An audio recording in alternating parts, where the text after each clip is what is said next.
यांचा गीतमाला साली रिलीज झालेला बन्या बापू हा चित्रपट आहे. त्यातील अनुराधा आणि विनय कुमार यांनी गायलेलं हे गीत तरुणांच्या ओठावर त्याला गारूड घालत होतं.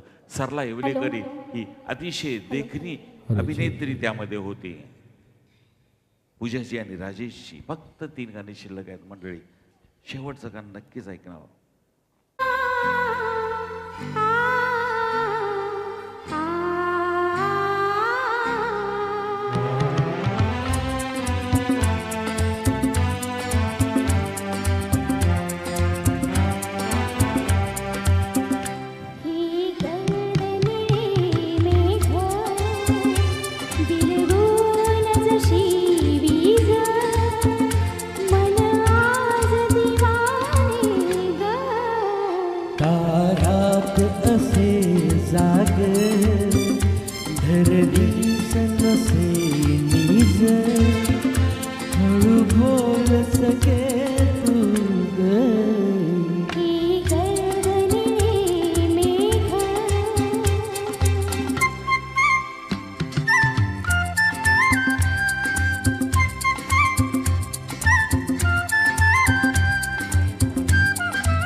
चंद्रमा नभातला येता येत आपल्यासमोर. मी आता अँकरिंग सुद्धा करत नाही, फक्त 3 गाणी शिल्लक आहेत. महेश तळवी, श्रीधरजी जरा फास्ट घेऊया.